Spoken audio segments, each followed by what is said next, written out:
เฮ้ย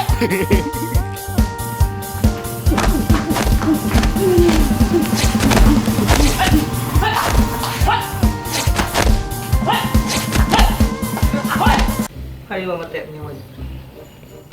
ไม่มีช่างวะเฮ้ยเชียวก้อยก้อยไม่มีอย่างนี้วะมึงนี่ตัวอีสันนี่ ใส่ นี่ดิมันคือตัวเอ็มนะ W ตัวเอ็ม W มึงบังจะได้บุตรดิ มึงมาเบิ่งได้หัน W ฮะ ตัวเอ็มนี่ W ตัว M จะได้นี่แบบนี้ฮะ แล้วอุ้ยแล้วมันอยู่ในตัวเอ็มนี่มึงบังจะได้นี่ W ฮะ ตัวเอ็มราคาเนี่ยมึงเขียนใช่ปะตัวเอ็มนี่ สงสัยแจ็คแป๊บโพมาเขียนใส่แม่คือมาเบิ่งซอยในนี่ไหม ตัวเอ็มนี่ตัวเอ็ม พวกมึงจะจบอะไรกันนักกันหนาวะ เลข 6 กับเลข 9 ก็จบนะวันคลิปก่อนนี้ เอาอันหนึ่งมันโมเมนต์ W ดิ ตามที่ประสบการณ์ของผมนะ น่าจะหมายเลข 3 นะ มันไม่แน่ดอก W ตัว M นะพวกคุณเรียนมาแต่ใส่เลข 3 เห็นไหมนี่ขีดจึก W M W M เลข W M 3 เลข 3 W ไม่สิเทียงกันยังเว้ย W M เลขยัง ผมว่ามันเลข 3นะตามที่ผมเบิ่งนี่อยู่ปากในจันผมว่ามันเลข 3มันทิพย์เบิร์ดแดน โมเมนต์นั่นนี่กูว่ามัน พ่อคู่ ไม่พ่อพูดเลย เล จ้ะ ข อากาศพ่อคู่ผู้เจ้ามาเบิ่งซอยแน่ 3เฮ้ยว่าไม่ต้องเอิ้นมาหลายขนาดนั้นก็ได้นะ ผู้พูดได้ปะ พ่อพูดยังไงฮะ อันนี้เลข 3อยู่ได้ วันนี้โมเมนต์ตัว M ค่ะ อะไร พ่อผู้แล้วก็พ่อไผ่ เนี่ย เฮ้ย ไม่พ่อให้ เป็นพอไผ่ที่เดียวเชียวเลยนะ อากาศเห็นเปล่าแน่ โมเมนต์นะกูอ่ะ พี่ชาย แต่ยัง มึงไปสั่นนี่ยังอ่ะ ธรรมศาสตร์ดีตรงหน้าทำไม น่าจะแมน เอาต้องมาบิด เฮ้ยกูว่าน่าจะแมนนี่นะ เฮ้ยเป็นรูปใหม่ ป้าโอ้ป้าก็เต้า ป้าปริญญา ผมมันมีกี่มัน คือป้าปริญญานะท่านผู้ชม ตามันอยู่ใส เดี๋ยวเลย นี่มันกำลังออกไข่เห็นไหม อ้าวอ้าว เฮ้ยมาคุณจะแทงอะไรแทงเลยเฮ้ย ปัง อะไร อุปาเต้าอุปาเต้า เตา เดี๋ยว เสือ อ่ะสูงตา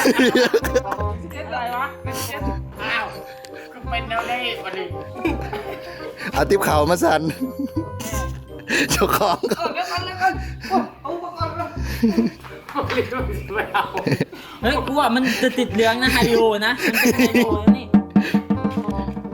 มันจะเห็นยัง ไฮโล แล้วก็มันไปเอาอีกยังอันนี้ ลง แน่ป้าเปล่าเนี่ยเอาขี้เอาลงหมดแล้ว ใช่นะ ลงเกิดให้เชี่ยเกิดเลยไม่เอามันเลยด้วย ลงยัง ปลาปริญญา มันลง11เลย โอ้สวิต เอา เฮ้ยเอาแพงเอาเนี้ย มีปลาอะไร แม่กิน แม่กินเอาพี่แม่ แม่กิน โอ้พอแล้วไป แม่กิน เจ้าจบ อะไรวะ จะถ่ายเป็นปลาอะไรอย่างเงี้ย เฮ้ยพ่อแม่ พอปลา เอาโทรศัพท์กูไปเนี่ย ไปนั่ง ลืบเอาเกือบตี้มันจังสีออกนี่ตอนนี้ก็บ่มีหยังเนาะเบิ่ง มึงเอาอะไรมาฮะ เบิ่งวัยรุ่นเล่นติ๊กต็อก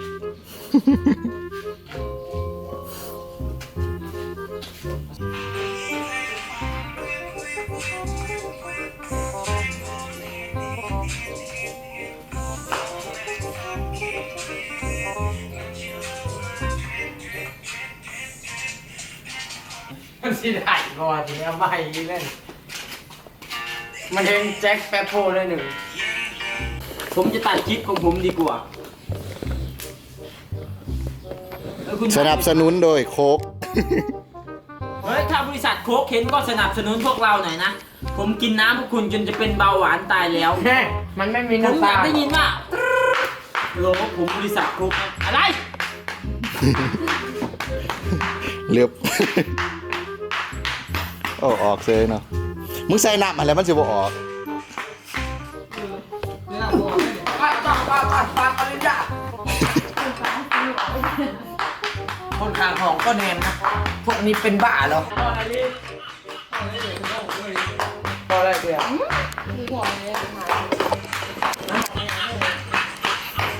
เฮ็ดอะไรต้องรับผิดชอบเนาะ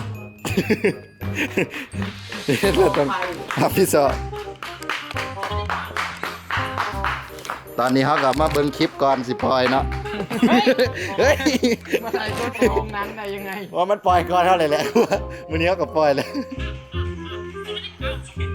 ไม่ได้อยู่หนึ่งกิน เอี่ยง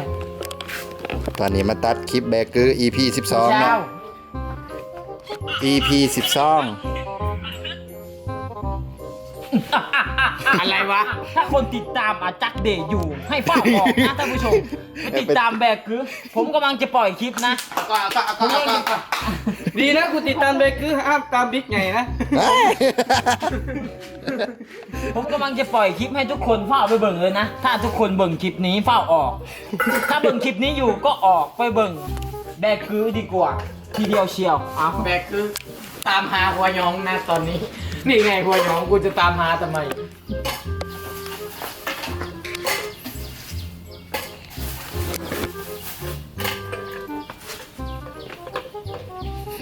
อะไรคุณจะมาเบิ่งอะไร ทุกคนยังไม่เห็น อ้าว คุณจอบทำไมคุณยิ้มให้ผม เอ้าคุณอยากให้ผมกินใช่ไหม ยังตะโคกกับน้ำก้อนก็พากันกินน้ำก้อนซื้อๆนี่ไม่ใช่น้ำแข็งนะ มันคือน้ำก้อน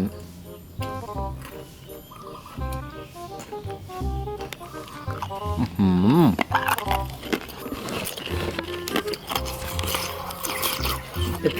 ไม่ใช่เสื้อ โอ้ นี่คุณเงินเยอะจัง คุณจะไปไหนหรือ เงินผมเป็นตื้อๆนะ ผมจะโชว์ให้พวกคุณดูนะ เงินผมไม่ได้ตายถูกตาย ช่วงนี้ช่วงกุดจีนเนาะ แสดงว่า เอาเงินเผามาเป็นเงินอะไร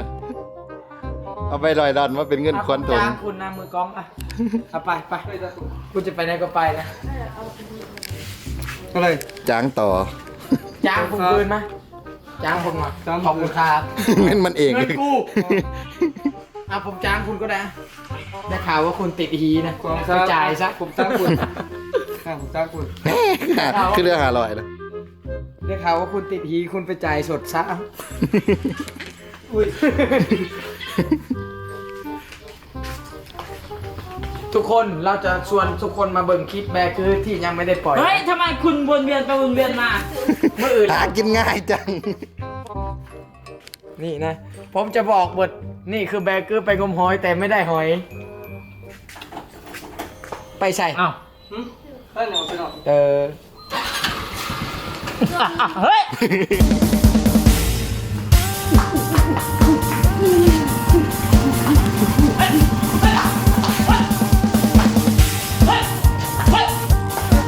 ใส่มุมกล้องน้ำก่อนมันจังสิคือ ไม่ดีสุดเตะเด้อเตะแล้วชิมูด ใส่มุมกล้อง ขึ้นแล้วก็มูขึ้นเด้อ มึงสิใส่แต่ตอนนั้นบอกว่าสองตา แล้วก็ลีกหัวลีกครับ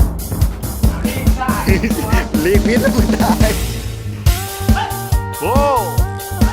โอ้นี่เอาคือมาเตะ เอาไปเอามาถูกไหมเอามา เอาคือทำไปของคนได้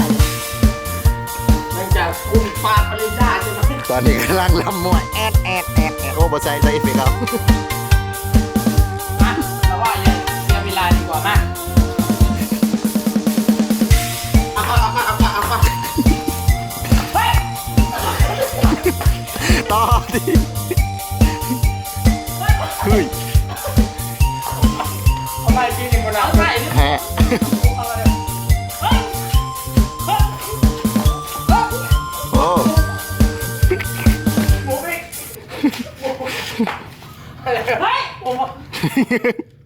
นี่หมากไม้ที่ผมมักมากเลยนะ อ้าวมาไม้อะไร ลิ้นจี่ เฮ้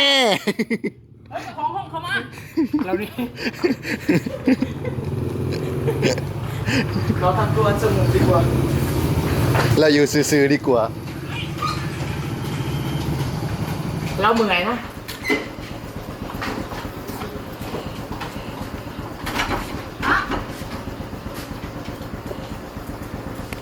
เหนื่อยเลย